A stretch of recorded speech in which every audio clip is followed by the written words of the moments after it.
Financing Finnegan, Francis Scott Fitzgerald, Chapter 1. Finnegan and I have the same literary agent to sell our writings for us, but though I'd often been in Mr. Cannon's office just before and just after Finnegan's visits, I had never met him.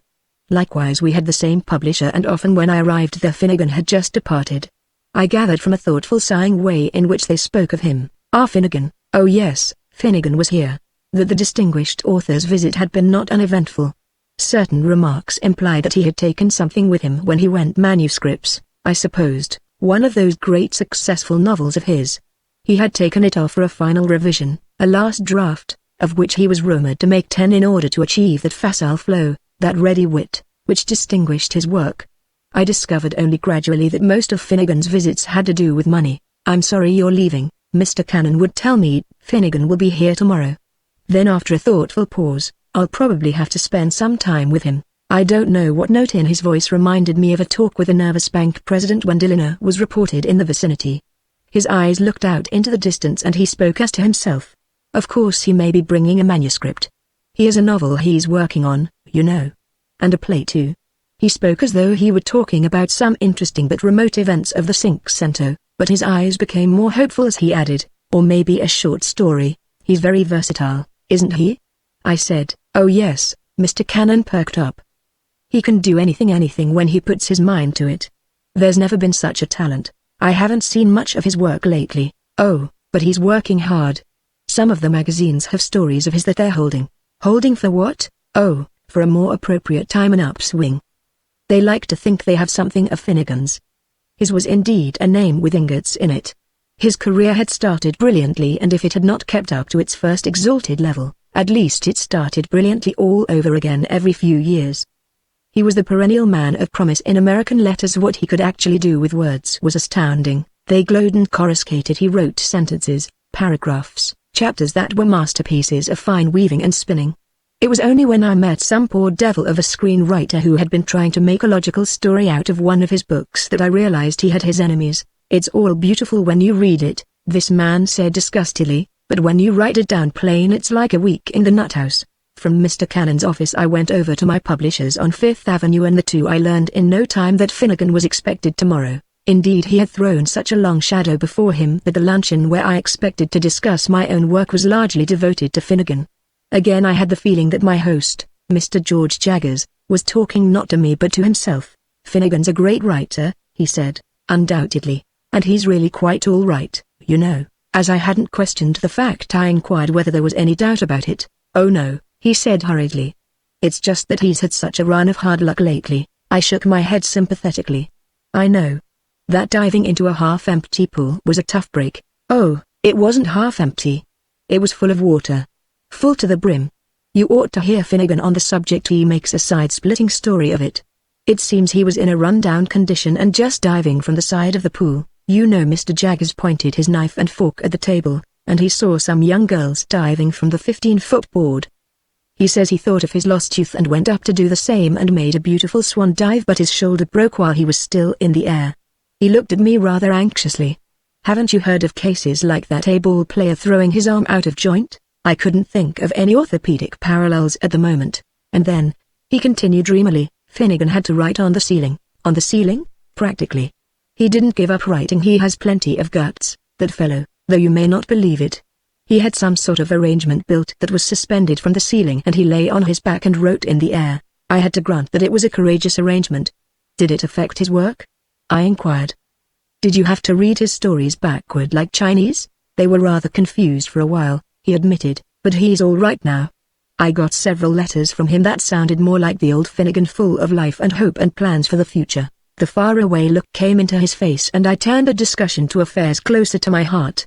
Only when we were back in his office did the subject recur, and I blush as I write this because it includes confessing something I seldom do: reading another man's telegram.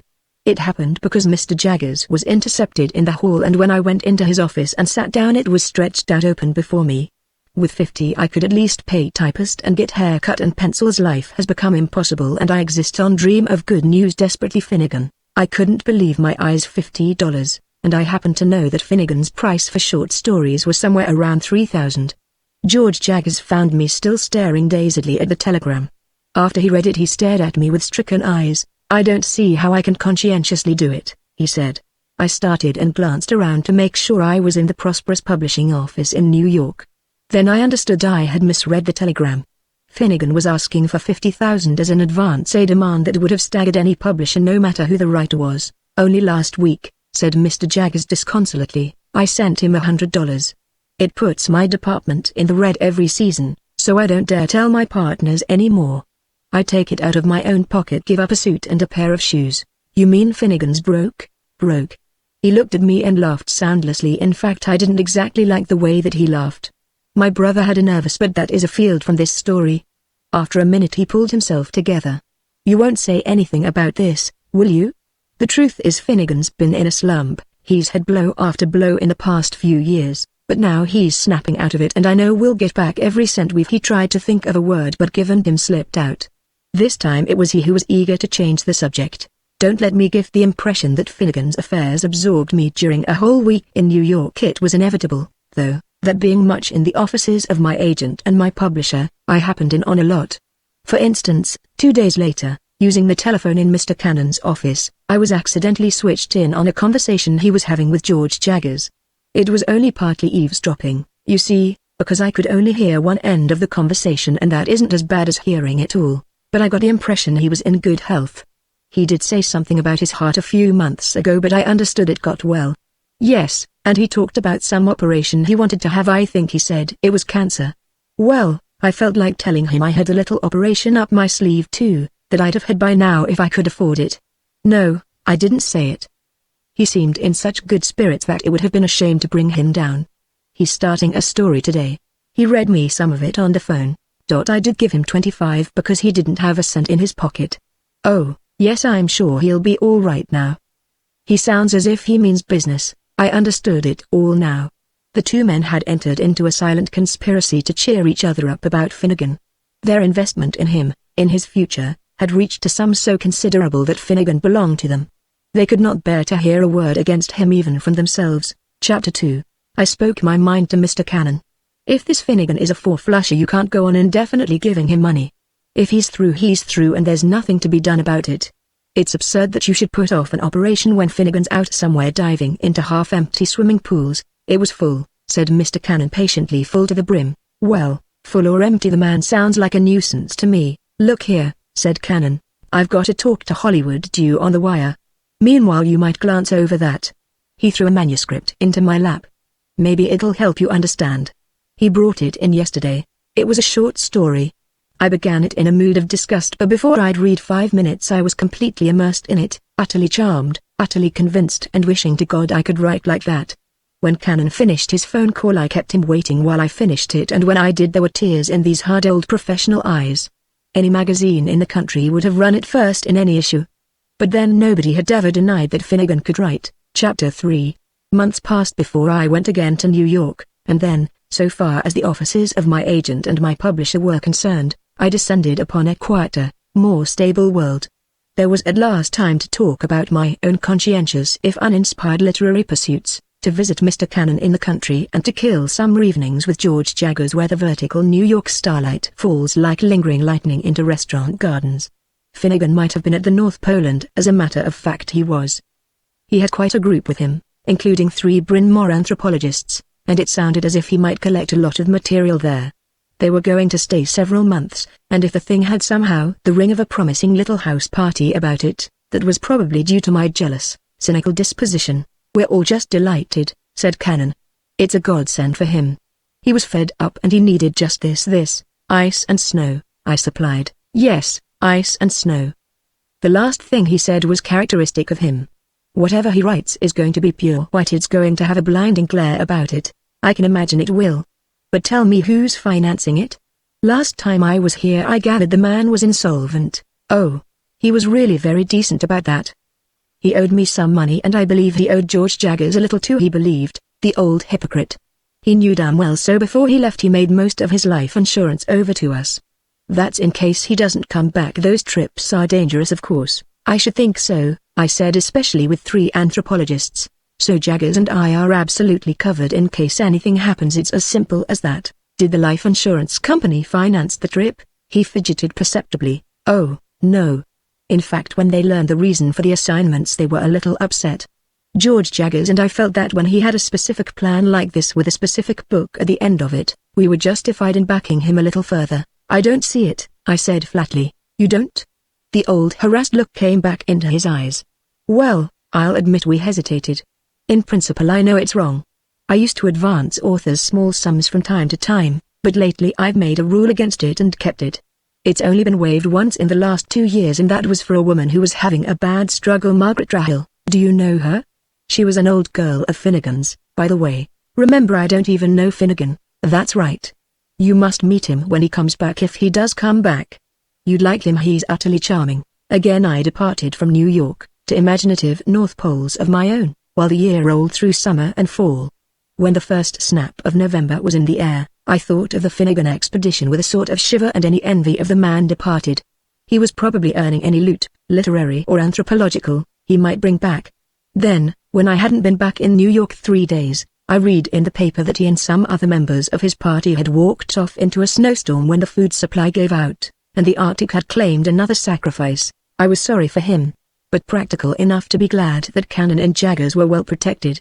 Of course, with Finnegan scarcely cold, if such a simile is not too harrowing, they did not talk about it, but I gathered that the insurance companies had waived habeas corpus or whatever it is in their lingo, and it seemed quite sure that they would collect. His son, a fine-looking young fellow, came into George Jaggers' office while I was there, and from him I could guess at Finnegan's charming shy frankness, together with an impression of a very quiet brave battle going on inside of him that he couldn't quite bring himself to talk about, but that showed as heat lightning in his work. "The boy writes well too," said George after he had gone. "He's brought in some remarkable poems. He's not ready to step into his father's shoes, but there's a definite promise. Can I see one of his things?" "Certainly, here's one he left just as he went out." George took a paper from his desk, opened it and cleared his throat. Then he squinted and bent over a little in his chair. "Dear Mr. Jaggers," he began, "I didn't like to ask you this in person." Jaggers stopped, his eyes reading ahead rapidly. "How much does he want?" I inquired. He sighed. "He gave me the impression that this was some of his work," he said in a pained voice. "But it is," I consoled him. "Of course he isn't quite ready to step into his father's shoes." I was sorry afterwards to have said this, for after all Finnegan had paid his debts, and it was nice to be alive now that better times were back and books were no longer rated as unnecessary luxuries. Many authors I knew who had skimped along during the Depression were now making long-deferred trips or paying off mortgages or turning out the more finished kind of work that can only be done with a certain leisure and security. I had just got $1,000 advance for a venture in Hollywood and was going to fly out with all the verve of the old days when there was chicken feed in every pot. Going in to say goodbye to Cannon and collect the money, it was nice to find he too was profiting. Wanted me to go along and see a motorboat he was buying, but some last-minute stuff came up to delay him, and I grew impatient and decided to ship it. Getting no response to a knock on the door of his sanctum, I opened it anyhow. The inner office seemed in some confusion. Mr. Cannon was on several telephones at once and dictating something about an insurance company to a stenographer. One secretary was getting hurriedly into her hat and coat as upon an errand, and another was counting bills from her purse. "It'll be only a minute," said Cannon. "It's just a little office riot. You never saw us like this. Is it Finnegan's insurance?" I couldn't help asking. "Isn't it any good? His insurance? Oh, perfectly all right, perfectly. This is just a matter of trying to raise a few hundred in a hurry. The banks are closed and we're all contributing." "I've got that money you just gave me," I said. "I don't need all of it to get to the coast. I peeled off a couple of hundred. Will this be enough?" "That'll be fine, it just saves us." "Never mind, Miss Carlson. Mrs. Mapes, you needn't go now. I think I'll be running along," I said. "Just wait 2 minutes," he urged. "I've only got to take care of this wire. It's really splendid news. Bucks you up."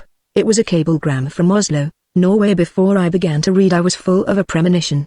"I am miraculously safe here but detained by authorities. Please wire passage money for 4 people and 200 extra. I am bringing back plenty. Greetings from the dead, Finnegan." "Yes, that's splendid," I agreed.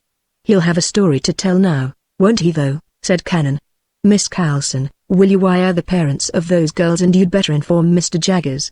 As we walked along the street a few minutes later, I saw that Mr. Cannon, as if stunned by the wonder of this news, had fallen into a brown study, and I did not disturb him, for after all I did not know Finnegan and could not wholeheartedly share his joy. His mood of silence continued until we arrived at the door of the motorboat show. Just under the sign he stopped and stared upward, as if aware for the first time where we were going. "Oh, my," he said, stepping back. "There's no use going in here now. I thought we were going to get a drink." We did. Mr. Cannon was still a little vague, a little under the spell of the vast surprise. He fumbled so long for the money to pay his round that I insisted it was on me. I think he was in a daze during that whole time because, though he is a man of the most punctilious accuracy, the 200 I handed him in his office has never shown to my credit in the statements he has sent me. I imagine, though, that someday I will surely get it because someday Finnegan will click again and I know that people will clamor to read what he writes. Recently I've taken it upon myself to investigate some of the stories about him and I've found that they're mostly as false as the half-empty pool. That pool was full to the brim. So far there's only been a short story about the polar expedition, a love story. Perhaps it wasn't as big a subject as he expected. But the movies are interested in him if they can get a good long look at him first, and I have every reason to think that he will come through. He'd better.